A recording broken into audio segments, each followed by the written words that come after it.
good morning, and welcome back to Reaper Pro Tips with me, your host, Anne, Disembodied Hands, Quindy, and, well, let's just keep them undead because we haven't seen them alive in a while. Servitors, Justin and John, how are you all? It's a Thursday. It's a Thursday. For David, it's a Friday. He took tomorrow off. Stinker. But yes. Oh, and I'll announce this again later, but I'm not going to stream this Saturday because Overwatch League Grand Finals are tomorrow, so I'm taking the afternoon off to watch that, so I need to catch up on work on Saturday. So no and stream on Saturday. I'll be back the week after. And as usually, eyeballs are teary. 35 months. There are so many of you who are at 35 months that I'm like going to have to sing 50 times like in 30 days.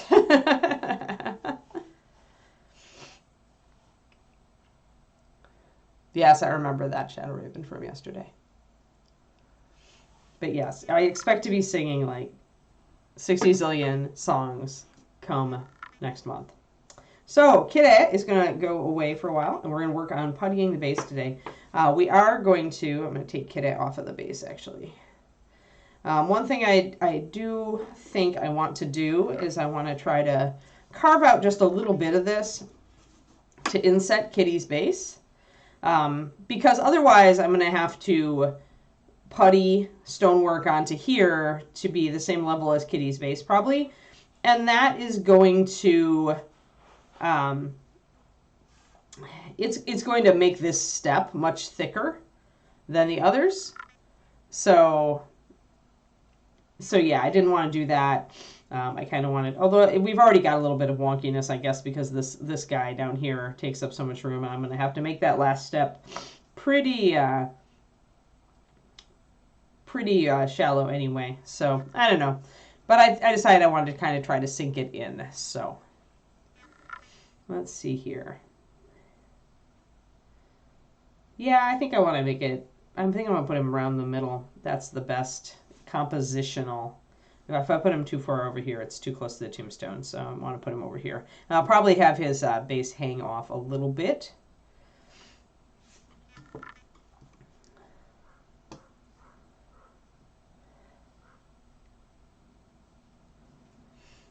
But yeah, I'm gonna skip. I'm gonna watch my happy Overwatch League Grand Finals, which might have actually not one but two teams that we really love in it, which is sad because then one of them will lose. But we'll see. We'll see how the games today go.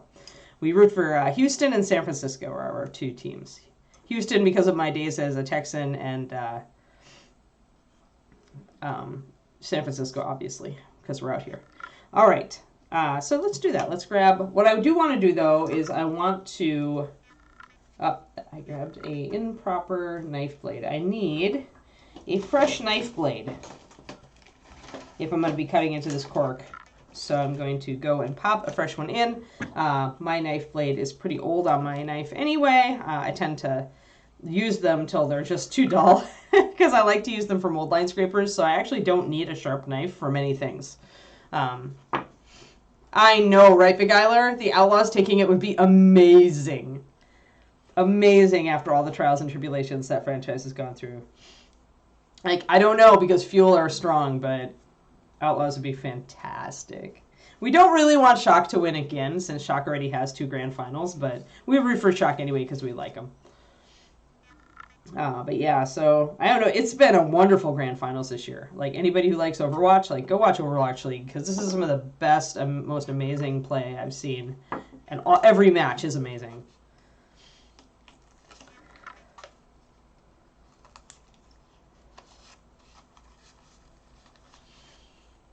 But yeah, if the Outlaws made it, that would be an incredible run for them.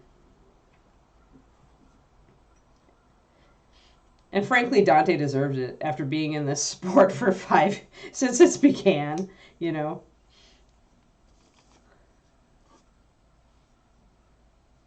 Alrighty, so I've switched up my knife blade for something nice and fresh.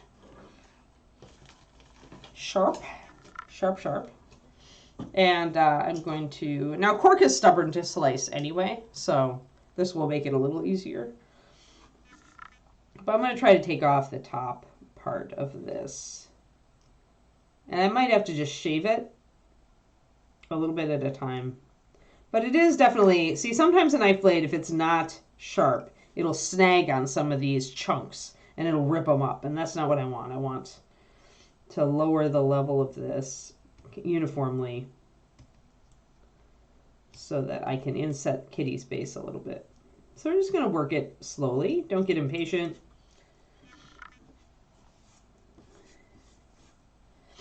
And if I hollow out a little bit more than I need, that's fine. I can rebuild it with putty. Now, if you wanted a much more level flagstone effect on this, then you could take some plastic card and make use of the fact that we have a flat space. I would probably have done it before I drilled the tombstone in, though. And I would have laid down flagstone bits.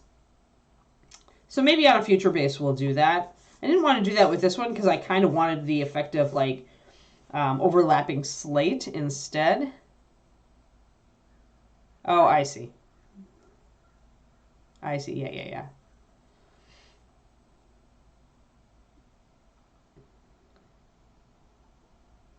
Well, cool. We're equal opportunity here. We can have both kittens and puppies. Kiki would lick that kitten until it was wet. Sopping wet. Kittens probably have flavor. All right. So now actually this knife blade has worked really well. You can see that I've carved out a notch. I'm going to get focused a little bit up more.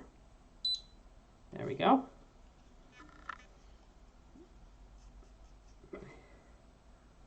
So we've got a little nook there. So let's see how Kiddo fits in it. I think I may need it. Yeah, I need it a little wider. So we can see we're getting there, right? We need it a little deeper, a little wider.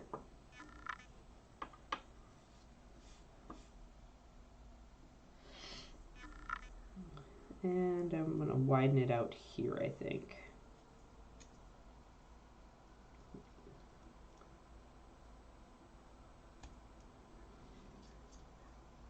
And just try to make it as even as you can. Obviously, it's hard to make it like really even when you're just wearing away at it with a knife blade.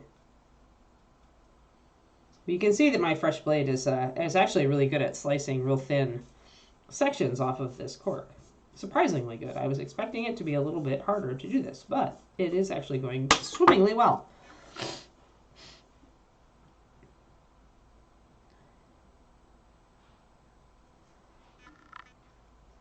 All right, so yeah, so I've got my depth now, but I still need a little more width. I'm going to actually carve both sides.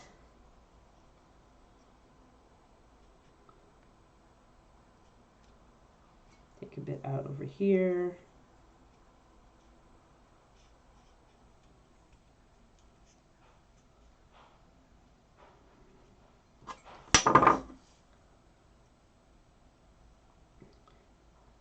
So a little tiny bit more.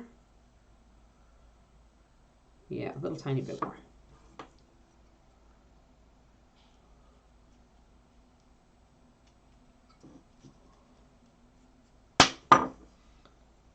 There we go. Kitty is recessed, and his base is a little higher, but that's okay. We can have a little bit of irregularity in our stones, but I do feel like I could actually cut this down a little bit more.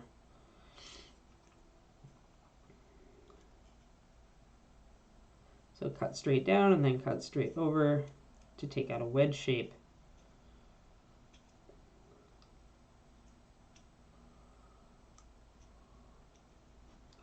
There.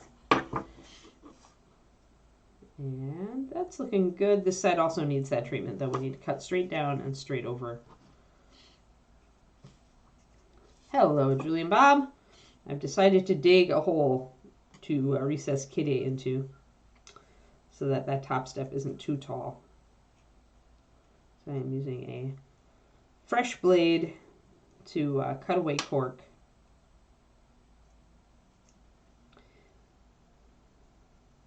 And just to reiterate, I will not be on my private stream on Saturday. I'm going to be taking tomorrow kind of off to watch the Overwatch League Grand Finals, and then I'm going to catch up with work on Saturday. So I'll catch up to Patreon and finish my PDF and do stuff like that. So yeah, that's what we'll be doing. And then I'll be back streaming the following week. All right, that's good. That's getting there. That's perfect. So the stones that he's standing on are pretty irregular and a little bit rounded, and so that's just fine. Now I want to figure out exactly where he wants to go on this base.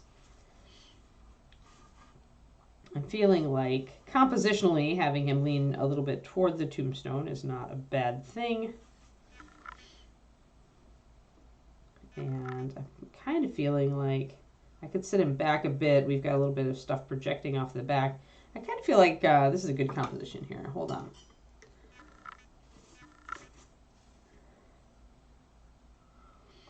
So if I tilt him a little bit, you kind of want to think about a stage when you're building a diorama. Usually you've got an angle that you're viewing the diorama from, a main viewing angle. People can turn it around and look, and maybe you've got some Easter eggs and stuff back there for them to look at. But in general, you've got one main viewing angle. And so we have to kind of look at compositionally, on a stage, you want it to be an open composition. So you want things to be evident and viewable, just everything to be very, very clear from that angle. And I'm thinking about this. I might tilt the gravestone a little bit so it's tilty. But I'm thinking this. I don't mind if his stick is close to the gravestone.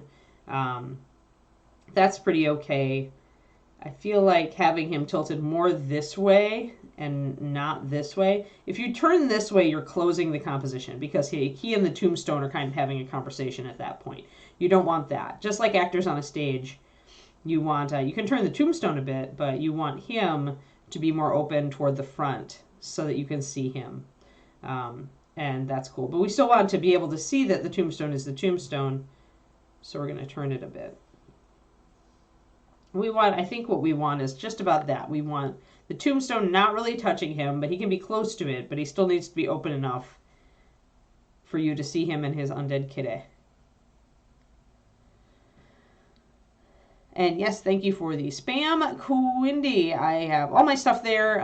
If you are new and you are just getting into mini painting, or you're still like kind of fighting with technique, my YouTube, which is the second link up from the bottom on that, has a series on fundamentals of mini painting. I'm still working through it. I'm going to try to get 2 more videos done for it this month. But yeah. And then my Patreon's on there as well, which is a huge Patreon with like, man, 3.5 years worth of content. A ton of content.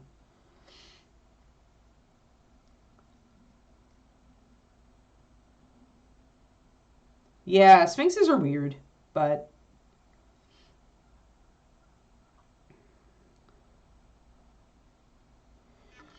I just don't know if I would want a furless cat.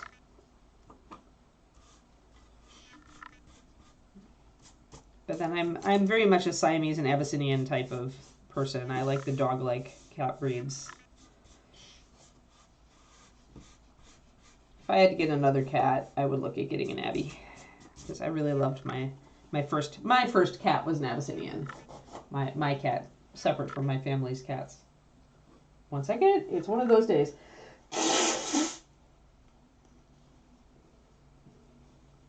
I don't know what's in the air. Well, it's probably molds, because we had 2 days of rain, which is, we desperately needed rain, but yeah. All right, so now we need to glue our kitty down on the base, and we need to do a lot of green stuff.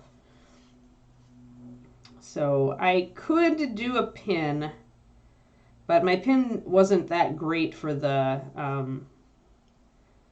tombstone. It's just very hard. I should have pinned up through the bottom of the base, and I didn't even think about it. Well, maybe I'll do that here. Let's remedy our past incompetence and pin up through the bottom of the base. Although I don't know if my pin vise is... Yeah, it's long enough. All right.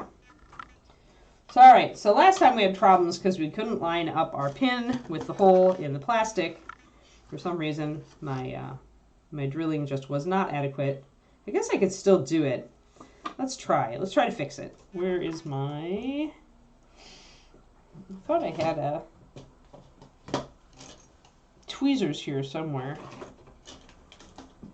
But apparently I have not, or I've put it in the other room. Let me see if I can just pull it out. But it might not come out. Yeah, we might not be able to. We might have to just work with what we've got here. I do need my slide cutters, however, so I'm going to go get that. 1 second.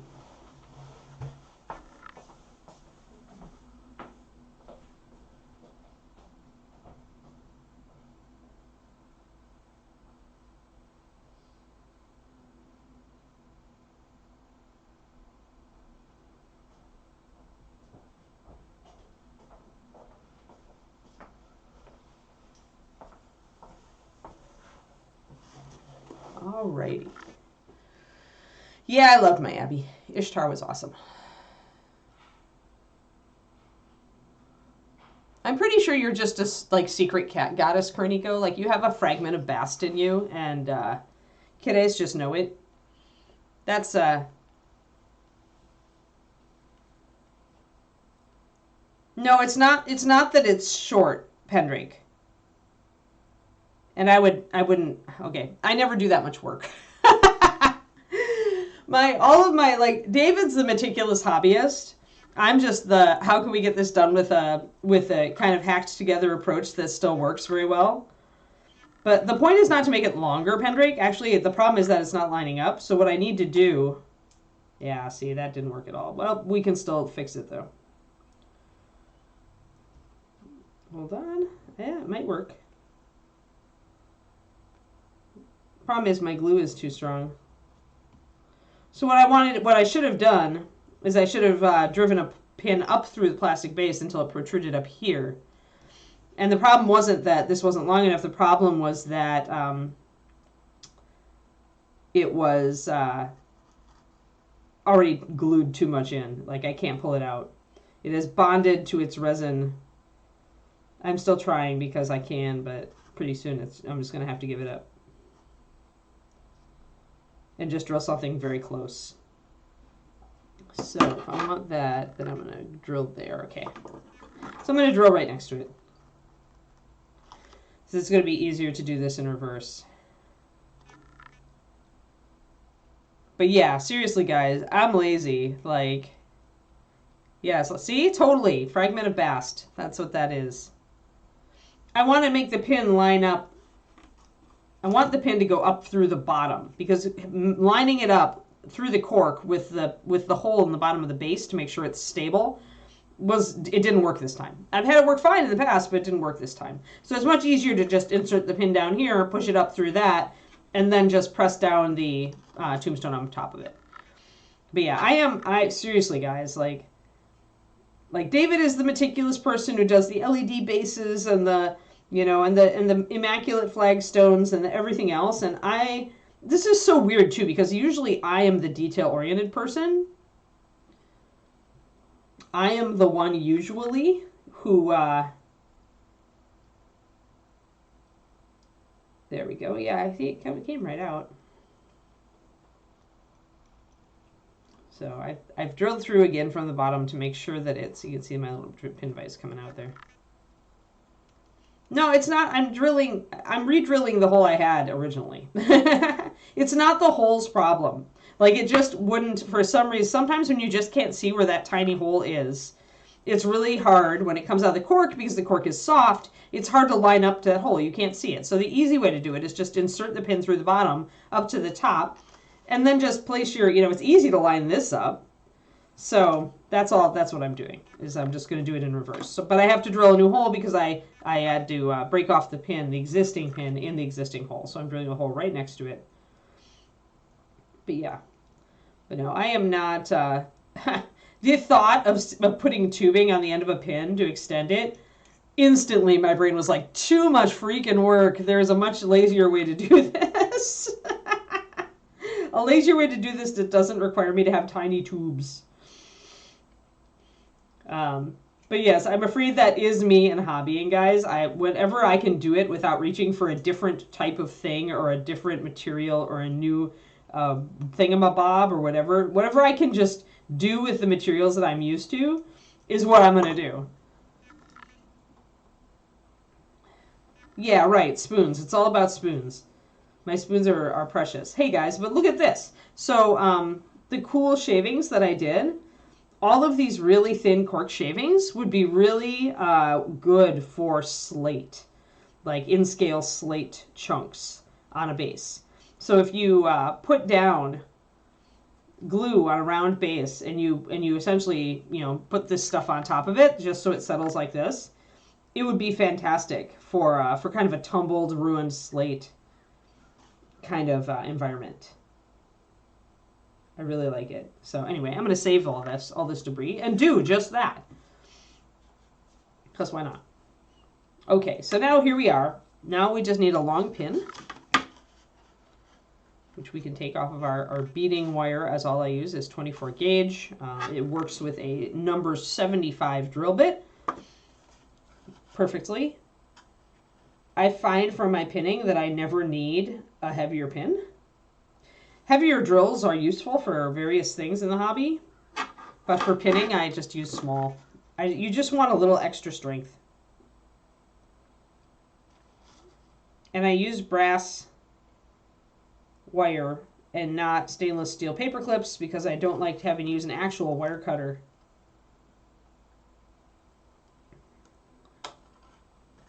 Yeah, David did an LED base on his Abaddon for Golden Demon last year, and it was cool. It was cool, don't get me wrong, LED is fantastic, but yeah, it's too much, it is just too many spoons. Too many spoons. Like, maybe at some point, what drives me is really if I get an amazing idea that I must learn a new skill for, or must deal with fiddly bits for, then I'll do it, but it'll be like, that piece of the project will be one of the first things I do. There we go. See, this is so much easier. Look, there's our pin. See, why didn't I do this the first time, Anne? And then what we can easily do is we can set our tombstone on there. Just make sure we've got it positioned right.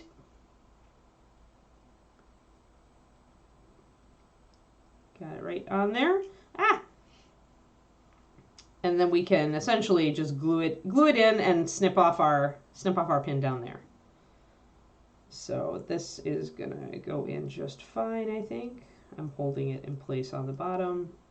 We can also bend the bottom.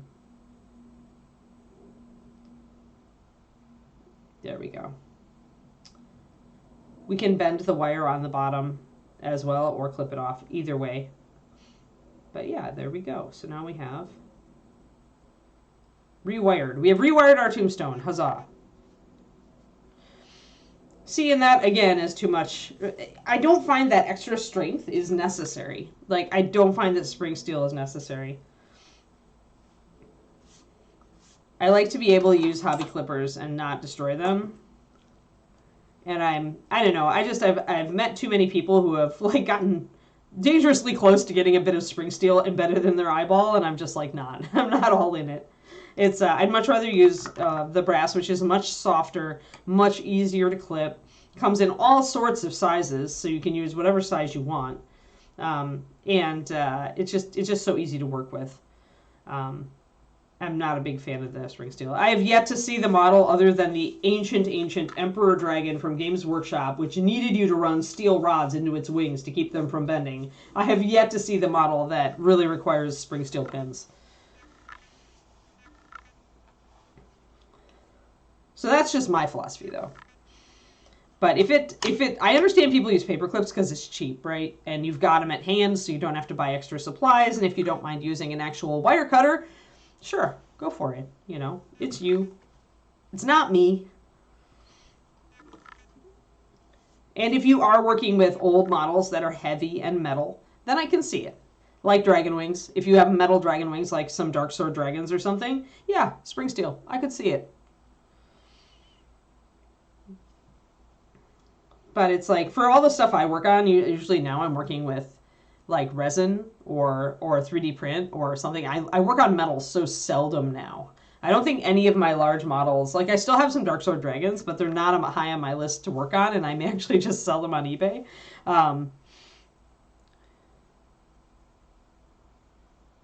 Yeah, but that takes time. It takes a lot more time than you know, grab. It's also kind of, well, I guess if you score the metal, but it's kind of imprecise, I guess, but I don't really need precision. Plus, what do you do when you want to trim it off, when you don't want the length of the pin? Like, maybe you have extra material. Like, this is far easier than bending steel back and forth.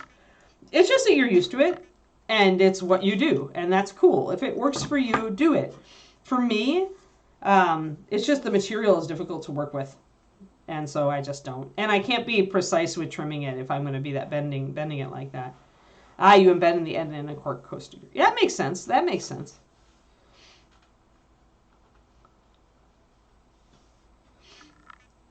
Yeah, I'm not comfortable with it, so I just don't do it. But you guys can do whatever you like. So here, I can just trim this off. I'm going to leave a little, actually I'm going to bend a little bit.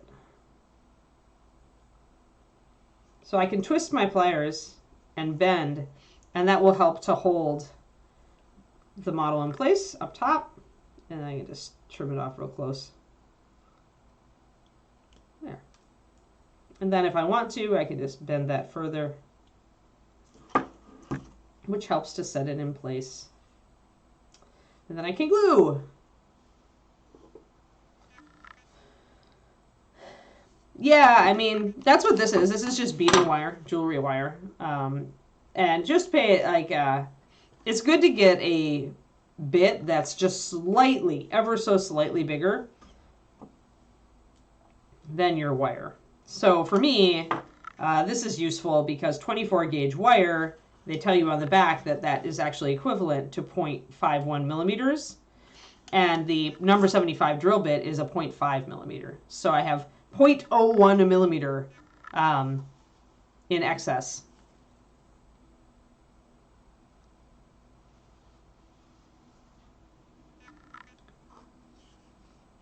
All right, so we're going to capillary action some glue into here to get our tombstone in the correct place. But first we're going to set up our kitty and make sure we're in the right place. Yeah, I think that looks good. Yeah, yep, good. All right, we're going to go for that. And really, I am just going to, this is why I use a slightly more fluid glue and not a gel for this, is I can just put it in there and it will capillary action itself into that area under between the tombstone and the cork. Just make sure that I'm pressing it there and got it solid. I will be doing green stuff as well to set this up there, to kind of mound some stuff up at the base of the tombstone. But yeah, like whatever you want to use, guys. People have used the spring steel paper clips for forever. I'm just not comfortable with it. It's just more work in my opinion, but I'm just one person and I don't know everything. So, pardon me while I completely drop my model. All right, we're going to put this down because obviously Anne can't be trusted with it. And then we'll do the same thing. We're going to pin through the bottom of Kitty. Kitty is metal, so we are going to have to press a little more on the pin vise. Do be careful. You just need a little bit of extra strength. If you can, pin through a paw, so you don't go all the way through the base. But if you do go all the way through the base, it's not bad. So to set this up, I'm going to kind of estimate where the opposite side of this paw is, just based on looking at it from various angles with my knife kind of put there. Looks good. And I'm going to press my knife in a little bit and roll it, turn it around. And what I'm doing is I'm putting a divot in the metal, which is going to give some place for my my drill to set, so it's not going to slide all over. Then I'm going to perpendicular and just slowly press. Oh, nice. Nice. Yeah, green stuff, remember it is not non-toxic, so do wash your hands after utilizing it, and do not eat while you are using it. It is sticky, and it will stick to your hands and your everything, so do always use at least water. You can use stuff like Vaseline also on your tools, but then remember you need to wash the model afterwards before you paint over it. You can paint over cured green. You don't need to prime, but you can prime if you want to. Make sure that it is fully cured, however. So metal models are so very hard nowadays because of the tin content that it does take a while. But usually you just need to get like a couple millimeters in is kind of what you want. You don't want to go any farther because the metal is so hard and your drill bit, in my case, is so thin that it'll be easy to break the drill bit off in the metal. And then you're screwed. Then you have to go and drill a completely new hole. So I insert the drill bit, kind of look at how far in it's gone. Yeah, that's pretty good. That's a couple millimeters. And I've got these little metal threads sitting here, so I'm going to clean these off.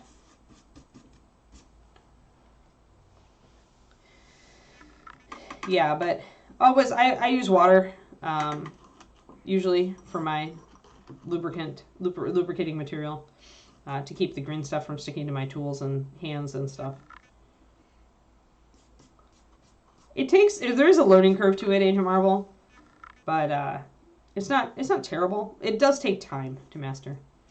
All right, so now Kitty has a hole, and I'm gonna kind of look at where Kitty is here. I'm gonna put a little drop of red right next to that hole, or right over the top of it. We'll use 9004 because I've got it out.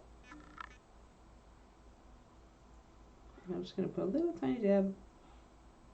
Bloop. And then I'm going to go and situate my kitty and go bloop. And then I've got there. Now I know exactly where to go. I'm going to wipe off that paint so that it's get some water over it so it doesn't dry. Grab my crappy brush and kind of dig the excess paint out of the hole I just drilled.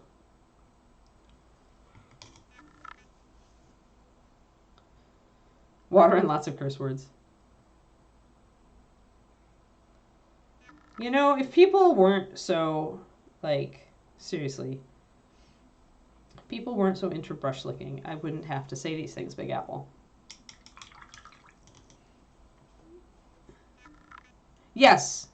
I mean, that's what I was just saying, is essentially I just drill in a little, I pull it out, I clean off the things, and that's exactly random username.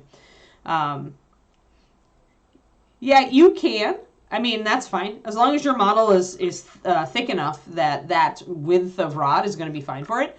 I just got in the habit in the olden days, the dark ages of painting when I started, where everything was metal and often you were drilling a hand into a wrist, for example. Because there were really fine parts on the models I was dealing with, I'm looking at you, Rackham Confrontation Fianna models.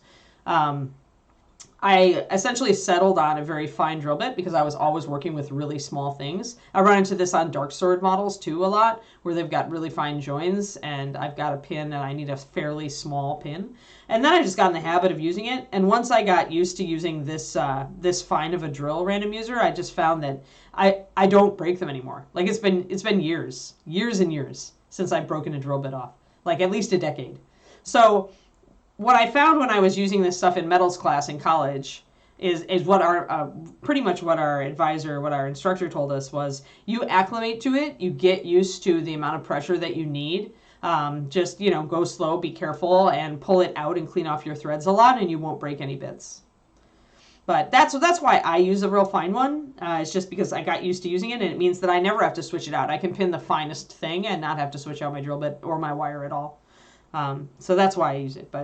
But yeah, I mean, definitely use thicker ones if that works. It's just like Pendrake using his using the spring steel paperclip stuff. Like, do whatever works for you.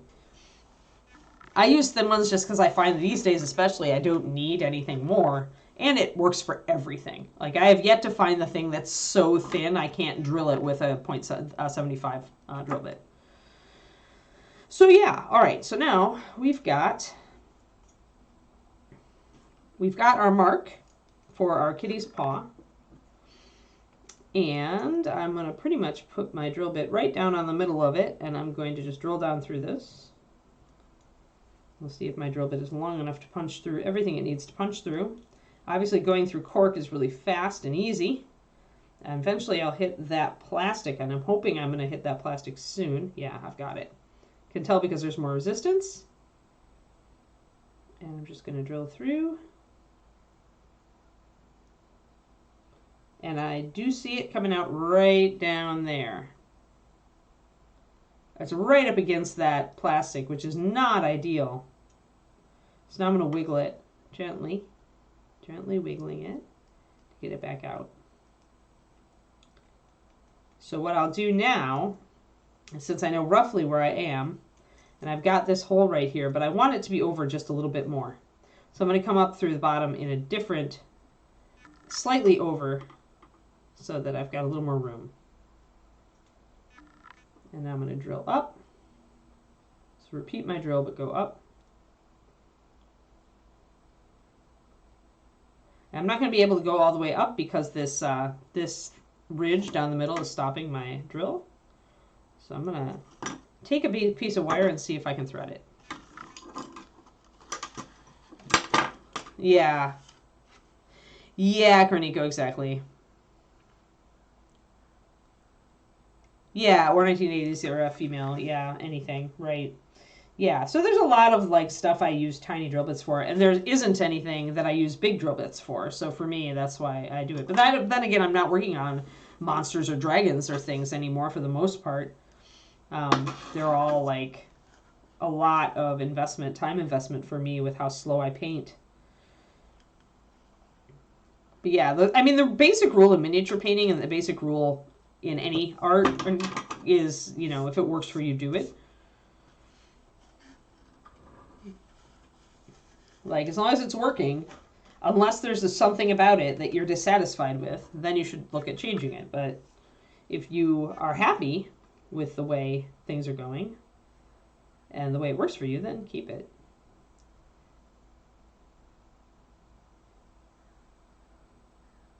I mean, just because I like real fine drill bits doesn't mean the world needs to. Although I do get, like, really smug every once in a while when David is like, there's no way I can pin this. And I'm like, oh, yeah?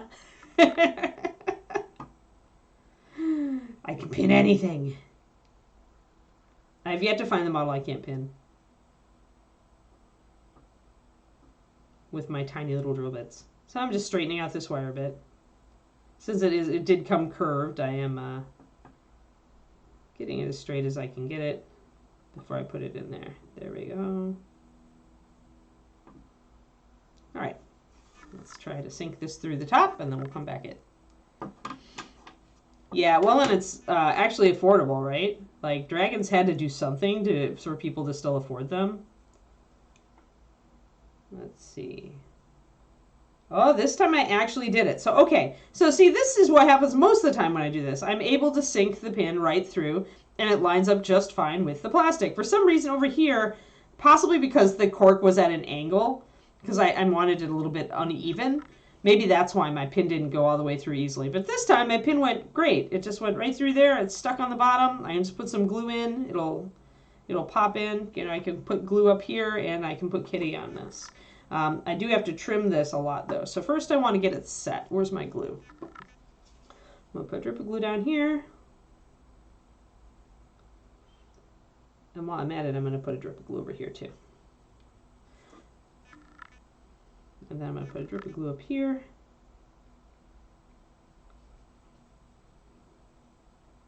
And remember, super glue hardens cork. So it hardens it, makes it more brittle. I do need to cut this down so the kitty fits on it. If it turns out that I have not estimated correctly and Kitty does not fit onto this this pin appropriately, I'll just re-drill. It's easy to re-drill through cork. I'll cut it off and drill again. But as it turns out, my dot of red paint was a good guide, and Kitty fits. Kitty fits fine. So now we get Kitty up off of that, and I'm gonna glue everything. So again, the super glue will soak into the cork a bit. That's okay. I'm gonna press Kitty down, make sure he's positioned pretty well, and I'm gonna let him set. So let's put him down. It won't take long for the super glue to set. That's the good thing. Press down on Kitty. There we are. So Kitty, we now have our diorama elements all together. If she fits, she sits, yes.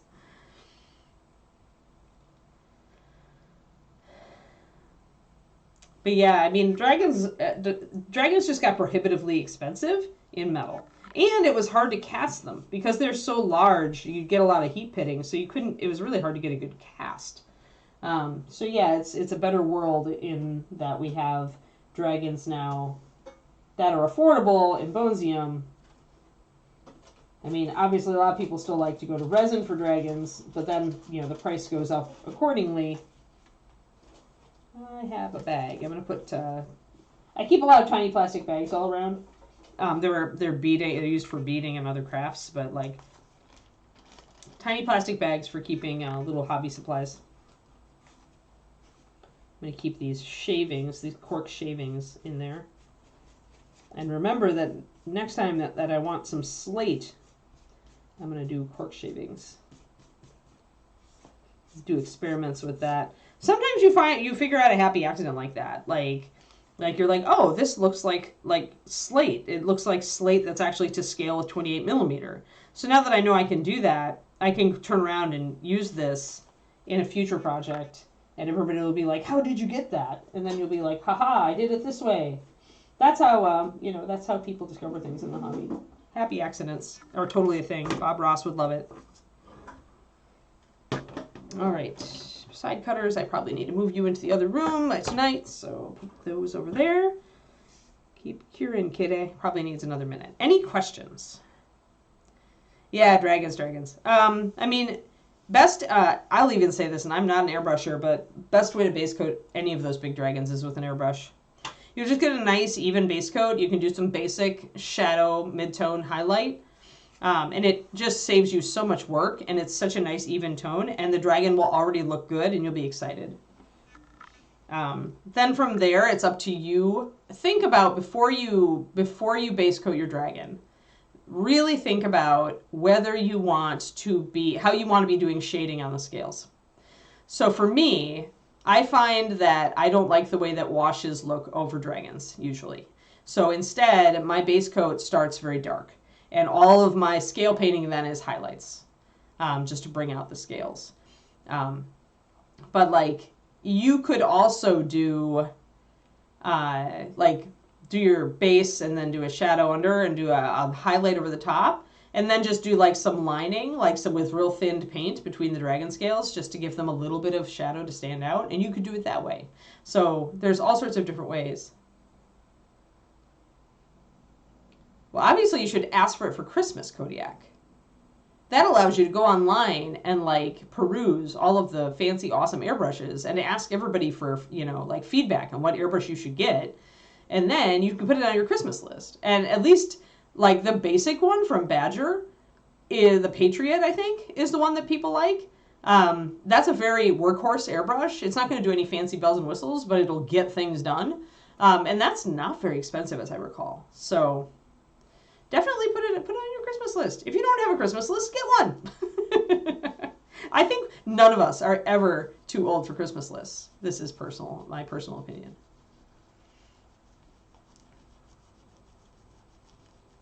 But yeah, if you don't have an airbrush, just get a big brush and essentially enable yourself to even like go and buy a cheap brush for canvas, like a cheap Teflon flat, a big one, like even bigger than this probably. And this is actually a wedge, but buy one of these, except maybe even a little bigger, and use that for your base coating your dragon. And then you can wet blend.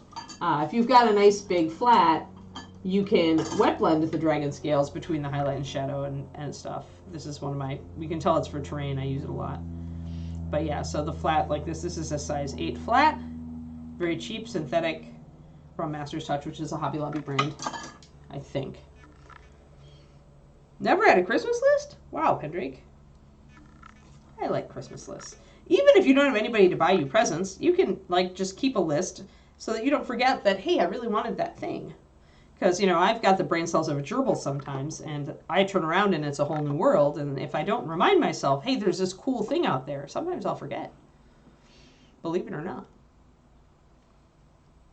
I need to get my presents for David. I'm pretty sure I know what I'm getting him, actually. So, and he knows what he's getting me, and I kind of know what he's getting me, too, but he also has gotten me surprise miniatures throughout the year, so I don't mind that I know what my Christmas present is going to be. Okay, I think, we good? We good, Kidda? I think Kidda is kind of stable. Oh, we've gotten some super glue. This is why I use paper. Paper or a mat, always nice to have down. That way when you get super glue leakage, which I did right there, you can not be too worried. Yeah, that's decent. That's decent enough. So now we can put some green stuff over it. Okay. Green stuff. Yay. Keep my green stuff just folded up in a plastic Ziploc bag. Like, I don't even put it in it. It's on the outside of the bag, but plastic green stuff pops right off of. And usually I keep this in the freezer, but lately I've been doing a lot of green work, so I've kept this one out. You failed to get a ghoulie bag? Yeah, I did too, Pendrake. But that's because I have a lot of stuff, so I'm like... The Iwata Neo, huh? Good workhorse brush. Yeah, Iwata's a good brand too.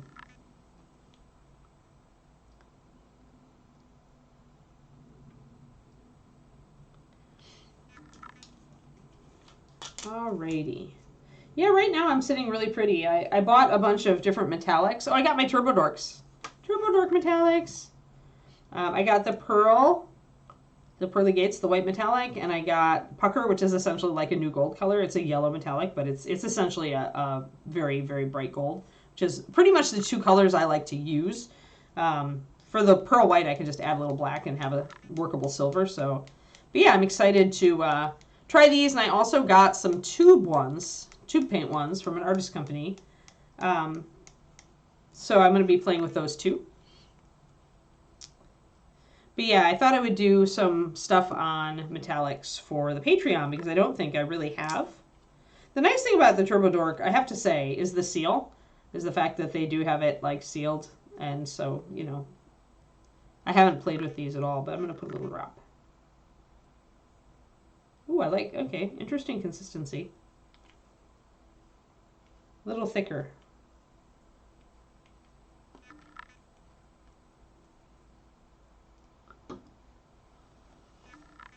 But yeah, we'll play with those. We'll play with those. All right.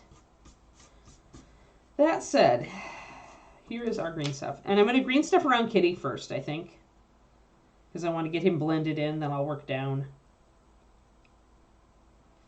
We'll pinch off a fairly large section of green stuff since we're going to be doing, we're going to be doing basing. So if it's partially cured by the time we're getting toward the end of the stream, we're actually okay with that. And we're getting roughly equivalent, so I need a little bit more blue.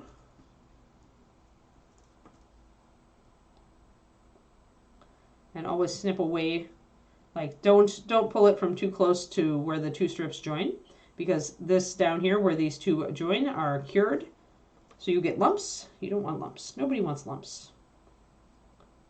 There, it's a little more blue. That's nice.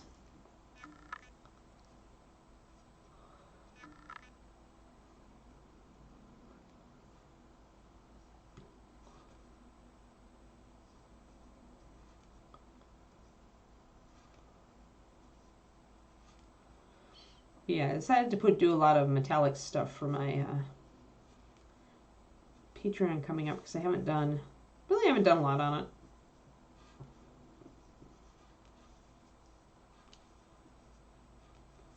Do a lot on NMM because I get a lot of people asking about NMM, but a lot of times people don't realize the kind of really cool effects you can do with metallics.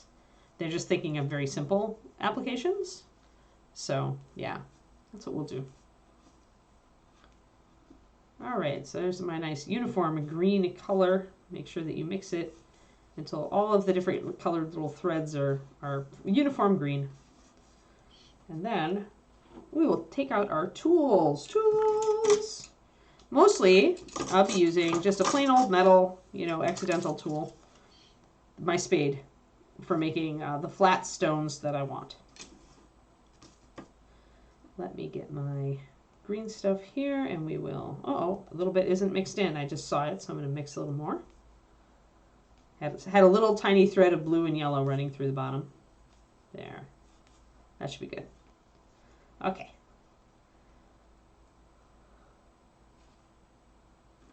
And I always just put my extra green stuff on plastic, same plastic bag that my big square of green stuff is on. If you are, whoever was it Agent Marble who's just getting green stuff, when you get your green stuff, put it in the freezer. You can sandwich it between two pieces of plastic, like two sandwich bags if you want. And when you need some, just take a scissors and just cut a strip off. If it's frozen when you cut it, it shouldn't stick to the tool, and freezing it keeps it from going bad. Nearly, it won't cure, won't become old green stuff as fast. So we freeze all our green stuff. That, and if you do find yourself using a fair bit of green stuff, order from different places. You'll find that you get it's fresher or not as fresh, depending on the place you order from. Green stuff doesn't really like to stick to cork, but it is a sticky thing by nature, so you just have to convince it. I'm just going to put a bunch on here. I can always scrape it off if it doesn't work. But it wants to stick to my finger a lot more than it wants to stick to the cork. So remember, now is the time to utilize water on your sculpting tool. But yeah, that's one of the tips that I learned from the Reaper sculptors that I was like, duh. About was the whole green stuff tends to get old and get lumpy, and if you put it in the freezer it takes a lot longer to do that. Now this is another time where I'll want to keep another piece of cork nearby that's from the same type of cork, because what I can do then is once I have this lined up I can use this cork to texture my green stuff so that it all looks like cork down under. I want stones up top, but I don't mind having a bit of earth texture down here on the crumbling edge. So let us set up some rocks. And I don't mind, since this is kind of a crumbling graveyard setting, I don't mind if the stones are uneven. The ones that Kitty is standing on are uneven, so it's okay. That's the nice thing. That's kind of why I decided to do this, is that Kitty's base is like he's got rough cut worn flagstones, and so that's very easy to do for a graveyard base. And since these are rounded, so they're really worn, you want to try to kind of keep in that theme if you want everything to kind of work together. I'm using the edge of my sculpting tool to kind of cut out stone shapes, and then I'm using the tip angled to kind of round off the edges of those shapes. Soften them. And I'm using the flat. The spade tool is really versatile. Especially if you got one with a nice edge on it. Yeah, it might stick a little better then. Or paint, if paint was on the cork. Anything that gave it that's a good thought, Pendrake. But it's once its options are no longer stick to Anne's figure or stick to the cork, it actually is behaving itself pretty well. It would much rather always stick to your finger. This is the rule of green stuff. So I need to also blend in all the front of the space. So I'll kind of set that up, but back here we need to make a flagstone top. So we want it to kind of look like flagstones are laid over, and then the earth is crumbling out from underneath it. That way we can utilize our cork texture still, like it's still useful to us.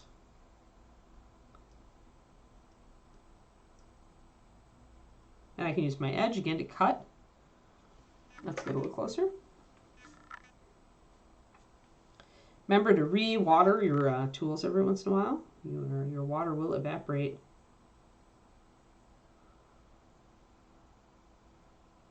And you will need to re-water. Also be careful if your green stuff is really thin. If you're working with a really thin layer, the water can get underneath it and keep it from adhering.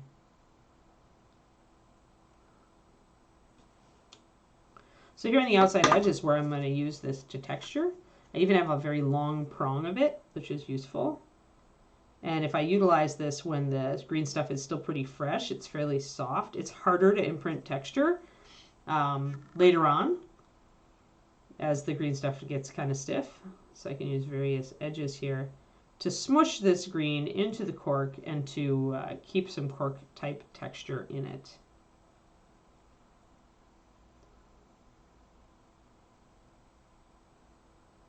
And I've got a nice edge on my cork here. See that edge? So I'm going to actually use that right under my flagstone here. Press it in.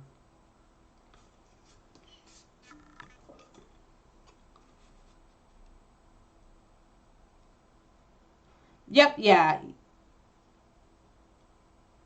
Desfizzla, I did mention that earlier. Yeah, you can use Vaseline or things like that. Be aware that you'll need to wash the model before you paint it. That's the biggest thing. Sometimes I just don't want to deal with that. I've learned how to utilize water, so I'm like, all right. Now, if I want a little bit of texture on the top of these stones, I can also just very gently and lightly use my cork to get a little bit of crinkly irregularity to it. Use the cork as a texture stamp. These stones on the Kit A are pretty smooth, though, so I don't want a lot of it. And I'm still going to be adding more green stuff around here, too. I can also just, if I want texture on this, like this part here, where I'm not going to do a flagstone, I just want earth, I can just use the tip of my spade tool to just kind of make almost a broccoli-like, broccoli bases. Can just make that into a rough texture and paint it the same way as I paint my cork down below, and it will all blend in. It's like so. So now I want to check on this, make sure it's where I want it. Some stones are going to be thinner, some will be thicker. That'll be natural, so I'm okay with my stones looking a little bit irregular. Now I want to really bring in some work back here to blend all this in. We're essentially setting ourselves up to have a nice basing surface so that we can use grass and gravel and sand and all sorts of other fallen. Definitely want to use some leaves, some dead leaves on this one because, you know. No, it's the don't panic button, right? It's the don't panic on the Hitchhiker's Guide to the Galaxy. So don't panic. Zachariah is here.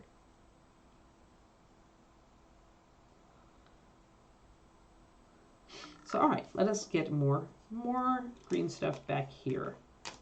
We're going to be doing quite a bit of green to make this base look cool. Really, the stuff that we've put down already is just our basic shapes, our basic foundation. And then from that, we can add all sorts of details to dress up our cork, disguise our cork, so that it's not very evident what it is, and we can work with it from there. So cork is really just like understructure. It's kind of like we're using the cork as an armature. What an armature is like when you do traditional figure sculpting, you've got kind of a metal skeleton underneath your putty. And it helps to support the green stuff, which is itself pretty soft and rubbery. So we're essentially just putting an armature of cork down to essentially allow us to bulk up, because green stuff's expensive, right? So the cork is cheap, and it allows us to bulk up big areas quickly. So that's why I love cork. I also love that realistic groundwork texture that it gives me. And we're going to be crumbling it here because we can see our two layers here really easily. So the way to fix that is to crumble my edge together. And I can actually use the edge itself then, the crumbles that I've loosed, I can press down into that area. And I show this a bit, but we can also super glue those in and hide that area. Now I'm not going to super glue them right now. I'm going to use my green stuff first, because green stuff and super glue, when they glob together, make an unholy mixture that is super strong, but also kind of brittle, and I wouldn't be able to sculpt the green anymore. So I'm not going to do, I'm going to smush this all in. Smush, smush. So I'm not going to do super glue on this area just yet. I will hold and super glue those little particles in once I have my green stuff around it worked out. So here I'm in danger because I've got this long flap here and I've got a lot of water on top of it. And so if I'm not careful, that water is going to get underneath this flap and it's going to keep me from sticking it down. In fact, it may already have done that. If that happens, I can kind of peel this back and look at it and see that, yeah, I've got a little bit of water underneath it. I can actually take a tissue, just a Kleenex, and wick away water from underneath that green.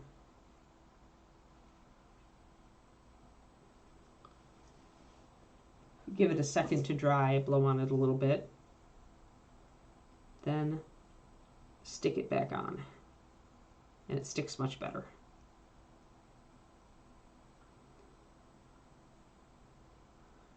So now we've got this back edge kind of stuck in place. we can work it into our flagstones up here.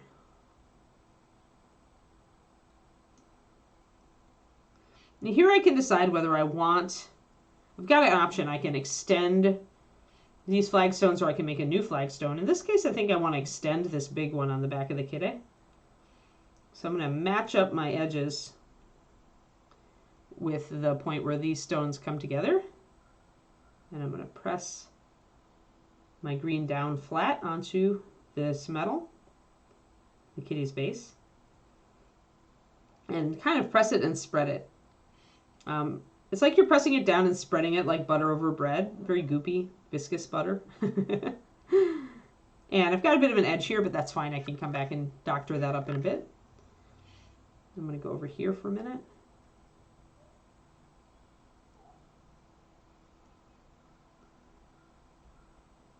But what that tells me is my green should be a little taller before I try to smush it over that surface. Just start tamping it down, making it flat, flatter, and I'm pushing it toward the kitty too because I want to smooth it in that direction. There's still water on my green stuff. You need to have water on your green stuff or some sort of lubricant in order to spread it this thin. Otherwise, it's going to really want to stick to your sculpting tool. Uh-oh, the puppy is starting to talk in the other room. It's not time yet, but the sun is out. I didn't give her a critical role because I figured she could just listen to me, because lately that's what she's been doing. She is really teething now and her mouth really hurts. She actually didn't eat very well yesterday, but today she was so hungry she ate even though it hurt. She's got all of her little front teeth in now, or her bigger, I should say, front teeth in now. So I'm also going to kind of like create an unevenness here. See, that one's kind of tilted. I can kind of suggest that with this green work. I can take any slight bias that's already there and re-emphasize it. Yeah, the Keekster definitely in the midst of teething now. She likes ice cubes a lot, and she does not like her harder chews. There's that little bit of stuff. I like this irregular kind of detailing I've got, even though it was happenstance. So I think I'm going to keep it, and I'm just going to give it a little bit of texture with my cork. But I like the uneven texture that I've got here. Settle down. You're going to hear the howling. Apologies for puppy howling in advance. I'm going to take her on a longer walk today, I think. We've been kind of practicing our loose lead walking. There. I like how this is coming out, because once you add the texture with the cork, then it looks much more like stones. Hang out, Keekster. You got another 20 minutes.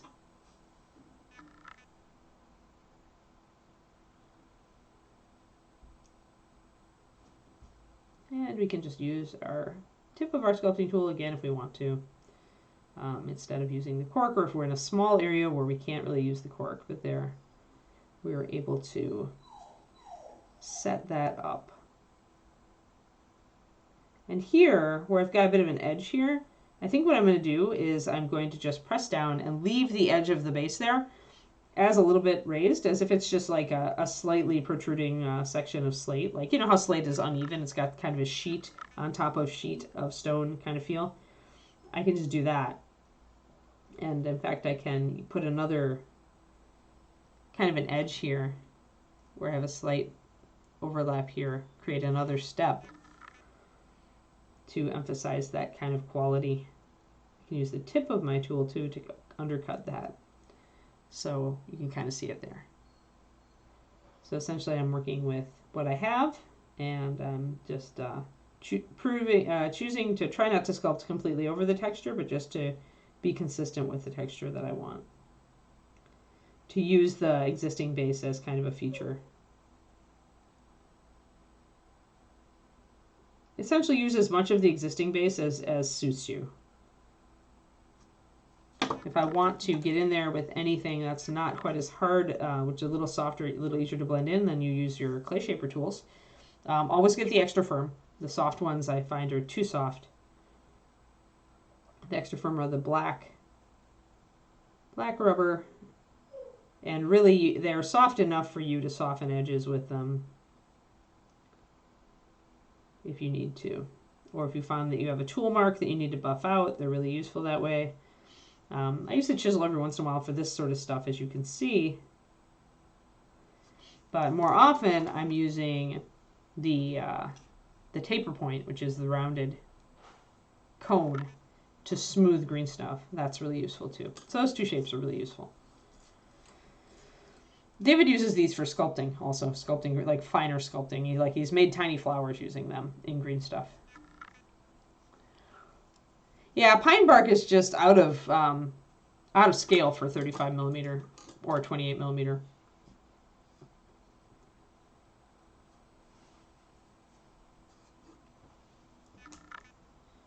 All right, so we've got that. That's coming along really nicely back here now. You can really see how we're using the natural texture of the cork along with its formations to really create something that looks organic and real. That's pretty cool. That's one of the things I love about cork. Now, though, I need to either break off or sculpt under this ledge. So I'll probably do a little bit of both. I want to break off some of this and make this irregular so it's not evident that I've got all these layers of cork on here. I like to disguise the cork layers by breaking them up with just a little bit, making them irregular and using fragments of cork to fill in the area so you really can't tell. And you can also bring a lot of this down to serve as fallen debris under this ledge. Once again, get it kind of situated where you want it. And then pop some super glue onto it. You have a couple of seconds after you pop the super glue onto it to kind of situate it before it starts to totally set. And you can kind of pop it around with your sculpting tool to make sure it's in the right place, or press it into if you need it to press further into the places there, or sit down there. There, now we've got a nice crumbled edge, and we've somewhat disguised our overhang here. It just looks like a clump of earth. No, I'm not afraid of getting super glue on my metal tools. I'll just take my knife and take it right off once it's cured.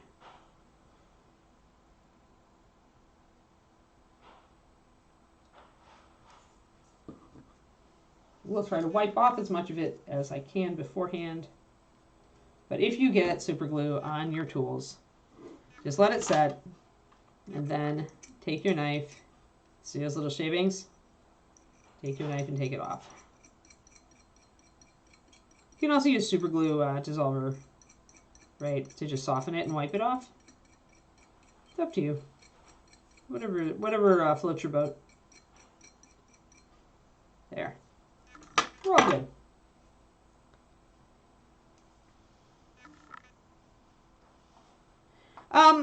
Pine bark I find is really big unless you found really, really fine pine bark. Maybe I'm not familiar with the product that you're talking about, Valendar. Because when I hear pine bark, I think of thicker, bigger chunks. But do they make really fine stuff then?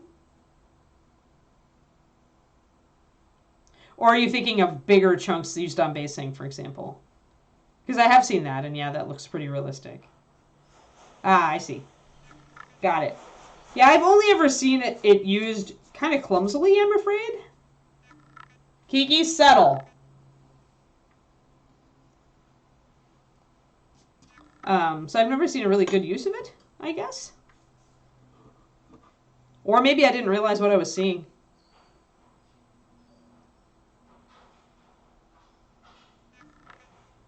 Right, well.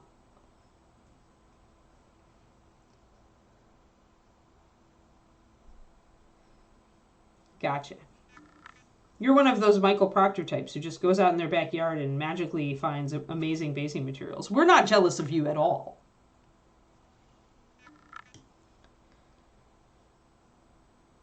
Oh, yeah? I'll go look. Yeah, it's probably just that when it's used cleverly, I don't notice that it's pine bark. And when it's used uncleverly, I only register that it looks clumsy and terrible.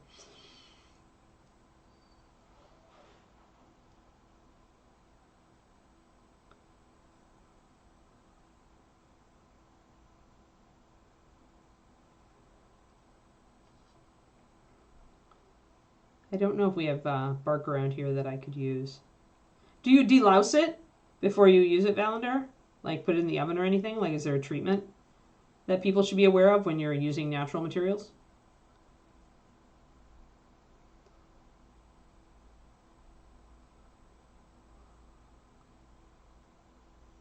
As I sit here and just make another rounded stone. Oh, orchid bark. I see. Yeah, that's what I've seen, but I see people use it way too large. Way too large sections for the scale. Maybe I'll get some and try to crumble though. If you find that you can crumble it and make it in scale, then I'm interested.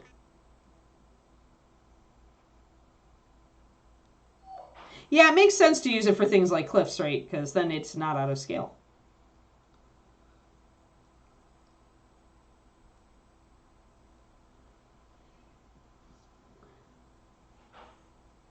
I'm going to cut off my green stuff here because I don't want to.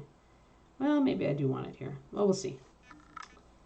Again, I'm just keeping, whenever I take off a piece of green stuff, I'm just putting it over here on my plastic. It sits nicely. Doesn't stick. Then I can pick it up when I need it again. Up, not my. When you see that your green stuff starts to come up when you prod at it with your sculpting tool, that means you need more water on your sculpting tool.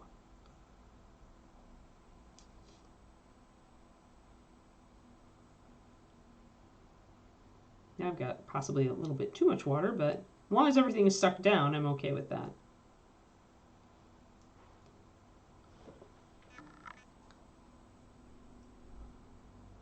Nice mini shame about the base. Oh dear. Hey, I just love the colors when because I did see the mini. I think I told you I really loved it. I just didn't look at the base. So that means that the base did not stick out to my eye as being a bad base. So I think you're okay. Yeah, my only quibble with various natural basing materials is when they're used and they're not used in scale. So they're like they're just too like they look out of scale. They're not fine enough. Oh, so much howling. So much like whining going on in the other room. Dear me.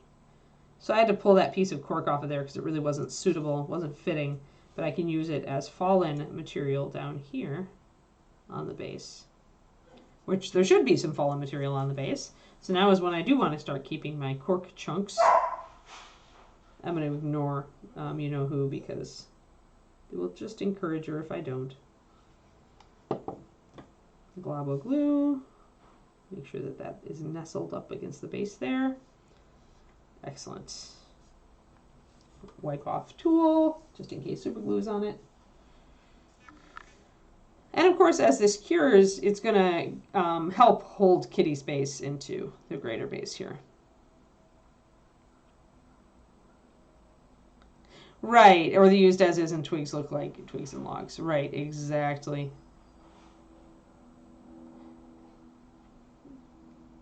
Yeah, yeah. I mean, you can make pebbles look like good rocks, but it takes some work. You need to sink them into like something so that they look like buried. And often you need to add a little bit of detail if they're. It depends on the pebble, right? Some rocks do make good miniature rocks, but yeah, scale is the last thing a lot of people think about. Okay, so back here we can see now how my stonework is getting kind of setting up, and I'm actually pretty pleased with it. It looks pretty good. It'll paint up nicely. So I need to tamp down this a little bit. Excellent. Now I need to put a stone over here. Now this is where I need to start being careful because I've got wet green stuff over here and it's very easy. In fact, I already have a little bit, smooshed it a little bit. So sometimes you definitely want to just stop for a while and put in a little texture. And pull it out a little bit more because I smooshed it in a little bit. So yeah, there are times with green where you definitely need to stop and then just move on to a different project. Obviously, we don't have the freedom to do that here today, but I can work on parts of the base where I can hold it away from my fresh green. So I just need to be a little more conscious myself of how to do it. Yeah, river stones, yeah. Too round, too smooth. I don't think it's tedious. I don't know, but that's me. Like, I really enjoy basing because I like giving the miniature kind of a mood and a feel.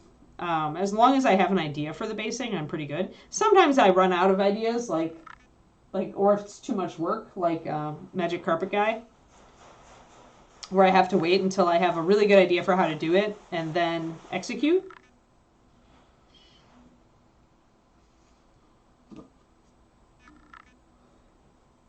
We're almost there. The Puppy probably really needs to go out because she didn't do all of her business this morning, but she's just going to have to suck it up. I will end the stream when I can end the stream.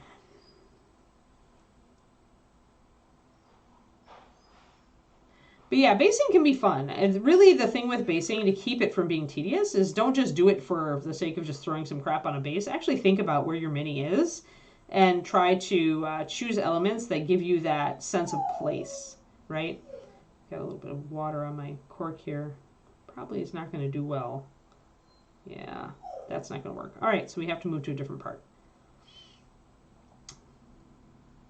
Let us do some fill-in work. Now that my green is curing, it's actually a great time to do some fill-in work around little tiny kitty down here.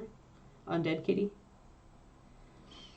And this is the easiest thing. It's just putting in some filler in these gaps. Ah, okay, I need more water. Got it.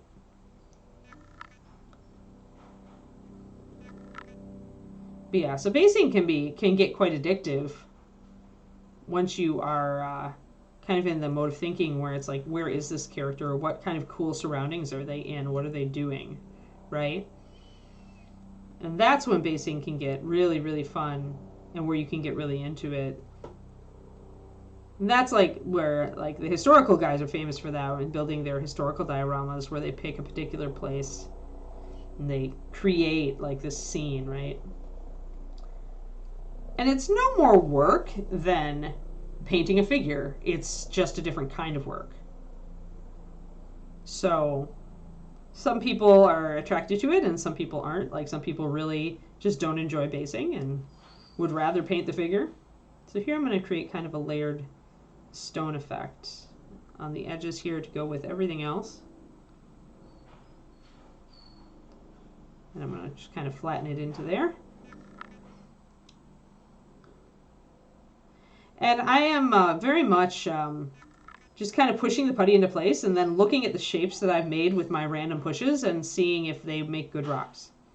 Like I like using, and again we're back to happy accidents, I really enjoy using accidental texture because it's more likely to be random. When you try to sculpt a rock, it's very easy to make it too regular. But if you just push a bunch of green stuff into place, like, and glob it on, and then you look at it and go, oh, okay, I can make that a little rock. I can make this a bigger rock. I can make these little bits of shale. Then your bases start to look natural because you really just threw the stuff down and then you worked with what you had instead of trying to shape it, which is the problem. And then it looks man-made. It tends to look artificial. So I try to avoid making my stones too regular, and I like to just push a bunch of green stuff into a place and then work with what I've got, because it tends to look more like the rock just fell there, right? Almost. Yep, bye, Crowley. Nice hashtag, Crowley. I like it. It's good. So I'll work that into that. And I'll make sure my green stuff overlaps this this base from Dark Sword. I'll want to work everything in together. So you do want to overlap in places like we did back here.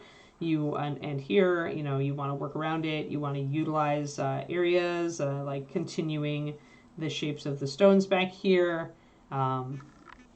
all to disguise the fact that you're actually using part of the base that came with the figure. You're just not using all of it. You're integrating it. All right, and I'm going to use this last pair. We're actually going to use all of our green stuff. Insane. This never happens except on basing.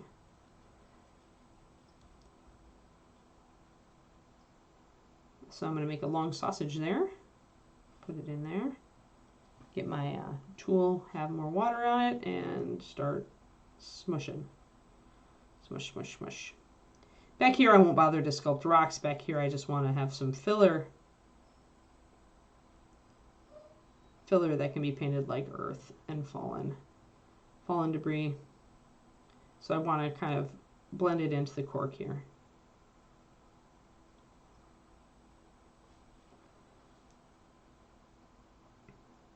Here, I'm probably going to grab my softer tool.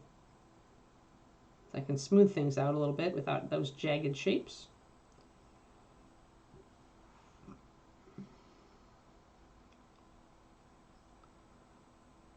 You can keep some irregular shapes if I want to. The nice thing about this chisel, angle chisel tools, it does have an edge and a point, so you can actually sculpt a bit with it.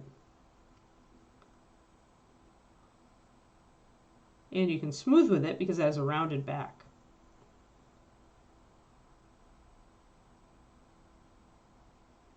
Though it's not as good for smoothing as the actual taper point, in my opinion. But it's good for getting into small areas. It's got that fine tip. And if your green is fairly fresh, you can smooth it pretty well. Here, our green is not fresh anymore, so definitely we're leaving some tool marks, and we've got some edges going on. So I'm going to punch that in there. And we'll just kind of fill that in.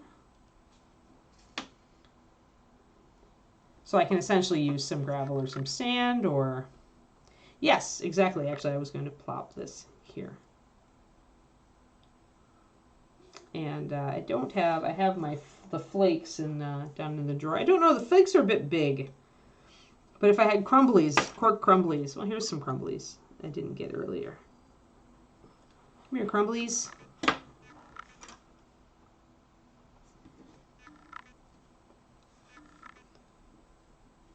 You can put these guys down here.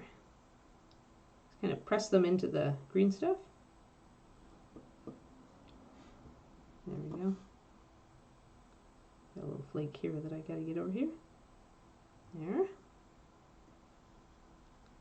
And I can put super glue and glue these guys down, or I can just try to press them into the green. Yeah, that's good. So there. So that is an excellent suggestion from Pendrick and an excellent way to kind of integrate. Now, that won't give you a lot of cork texture down here, but it will give you a little bit. Now I'm going to kind of back out and look at what we've done, because it's about time to pause. I've used up all my mixed up green. So there, our diorama is starting to take shape. Oh, I don't like this little rock. I want to level it off a little bit here. There. That's a little better. There. But yeah, so we've got we did some texture work, we've got some fallen stones, we've got some flagstones. We still need to deal with the undercut area here a little bit better, I feel like. This could be a little bit better. But this is decent. I just want a little green in here to blend in the bottom of this space. Then we're going to work on a flagstone over here. And I do want to put a little bit of flagstone down here. So I'll work around the fallen stone there. Just a little bit. And then I want some a cracked and tilted flagstone over here, and some fallen debris around this tombstone here, because it fell into the crack there. We've got that nice fissure going through our base, which I like. I still need to disguise some of the cork work back here to make it look more like a single layer and not two layers. And yeah, so there.